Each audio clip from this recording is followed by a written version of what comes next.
వేదిక మీద ఉన్నటువంటి కేంద్ర మంత్రివర్యులు మరి ఇప్పుడే తమ బాధ్యతలను రాష్ట్ర అధ్యక్షుని బాధ్యతలను మరి నూతన అధ్యక్షునికి అప్పగించినటువంటి కేంద్ర మంత్రివర్యులు కిషన్ రెడ్డి గారు, నూతన అధ్యక్షులుగా ఇప్పుడే బాధ్యతలు స్వీకరించినటువంటి మరి రాష్ట్ర అధ్యక్షులు ఎన్ రామచంద్రరావు గారు, అదేవిధంగా రాజ్యసభ సభ్యులు పార్లమెంట్ బోర్డు సభ్యులు డాక్టర్ కె లక్ష్మణ్ గారు, కేంద్ర హోంశాఖ సహాయ మంత్రివర్యులు బండి సంజయ్ గారు, అదేవిధంగా పార్లమెంటు సభ్యులు ఈటల రాజేందర్ గారు, విశ్వేశ్వరరెడ్డి గారు, నగేష్ గారు, మరి వేదిక మీద ఉన్నటువంటి శాసన సభ్యులు, శాసన మండలి సభ్యులు, వేదిక మీద ఉన్నటువంటి వివిధ హోదాల్లో ఉన్నటువంటి పార్టీ పదాధికారులు, సీనియర్ నాయకులు, వేదిక ముందున్నటువంటి పార్టీ తోటి అన్న తమ్ముళ్ళు, అక్క చెల్లెళ్ళు, కార్యకర్తలందరికీ, మీడియా మిత్రులందరికీ నా యొక్క నమస్కారాలు తెలియజేస్తా ఉన్నాను. మొట్టమొదటగా ఈ యొక్క రాష్ట్ర అధ్యక్షునిగా బాధ్యతలు స్వీకరించినటువంటి ఎన్ రామచంద్రరావు గారికి హృదయపూర్వకంగా శుభాకాంక్షలు తెలియజేస్తా ఉన్నాను వేదిక మీద. మరి వారి మీద ఎందుకంటే రాబోయేటటువంటి ఎన్నికలు ఎంతో దూరం లేవు, సంవత్సరం నెల పైన గడిచిపోయింది, 20 నెలలు గడిచిపోయినాయి, ఇంకా 3 సంవత్సరాలే ఉందనుకోవాలి మనకి ఎన్నికలు.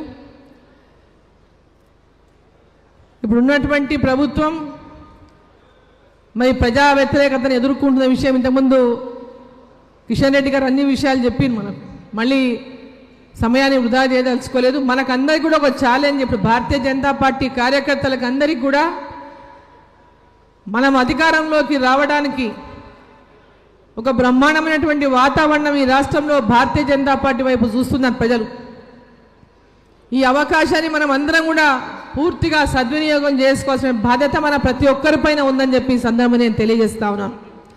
ఇంతకుముందు కిషన్ రెడ్డి గారు చెప్పినట్టు రాష్ట్ర అధ్యక్షులు అంటే రాష్ట్ర అధ్యక్షులదే బాధ్యత అని కాదు, ఇక్కడ ఉన్నటువంటి ఎంపీలో ఎమ్మెల్యేలో బాధ్యత కాదు, ఇక్కడ ఉన్నటువంటి వివిధ హోదాలో ఉన్నటువంటి నాయకులది కాదు, ప్రతి భారతీయ జనతా పార్టీ కార్యకర్త బాధ్యత తెలంగాణలో భారతీయ జనతా పార్టీ అధికారంలోకి తేవడమని ఈ సందర్భాన్ని నేను కోరుతా ఉన్నా.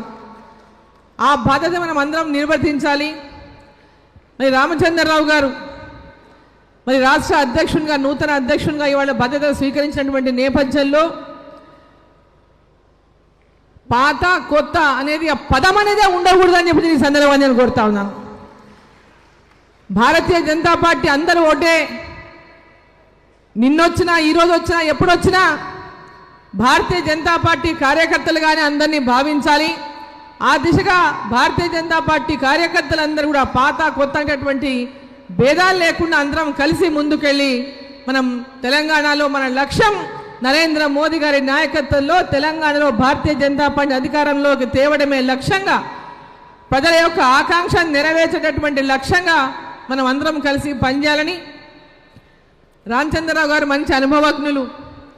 మరి ఏబీవీపీ కార్యకర్త నుంచి ఈరోజు భారతీయ జనతా పార్టీలో అనేక బాధ్యతలు నిర్వర్తించడమే కాదు, వారు ఒక డిసిప్లిన్గా ఉన్నటువంటి పార్టీ ఏ బాధ్యతలు ఇచ్చినా ఆ బాధ్యతను నిర్వర్తిస్తూ అహర్నిశలు భారతీయ జనతా పార్టీ యొక్క గెలుపును ఆకాంక్షించి ఆ దిశలోనే పనిచేస్తూ ముందుకెళ్ళినటువంటి నాయకులు వారు. మరి మా మహబూబ్ నగర్ అంటే శాసన మండలి గ్రాడ్యుయేట్స్ దాంట్లో వారు ఆనాడు ఎన్నికైనరు ఎమ్మెల్సీగా. మరి జిల్లాలో కూడా వారికి మా ప్రాంతంలోనే చదువుకున్నారు కూడా రామచంద్రరావు గారు. సో వారు మరి అన్ని ప్రాంతాల్లో, అన్ని జిల్లాల్లో, రాష్ట్రంలో ఉమ్మడి 10 జిల్లాలలో కూడా ఆర్గనైజేషన్ పరంగా పార్టీని బలోపేతం చేసే దిశగా ఈరోజు వాళ్ళ యొక్క అడుగులు ఉన్నాయి. భారతీయ జనతా పార్టీ బలోపేతం చేస్తూ మరి ఈరోజు కాంగ్రెస్ పార్టీకి ఛాలెంజింగ్గా భారతీయ జనతా పార్టీని ముందుకు తీసుకెళ్తారని భగవంతుడు వారికి నిండు ఆశీస్సులు ఇవ్వాలని చెప్పి కోరుకుంటూ కార్యకర్తలు అందరూ కూడా కలిసి ముందుకు నడిచి మనం ఈ యొక్క విజయంలో మనం అందరం కూడా భాగం పంచుకోవాలని చెప్పి కోరుకుంటూ అందరికీ ధన్యవాదాలు. భారత్ మాతాకి. చేతులు ఎత్తండి అబ్బా నాయన, రెండు ఉన్నాయి కదా. భారత్ మాతాకి, భారత్ మాతాకి.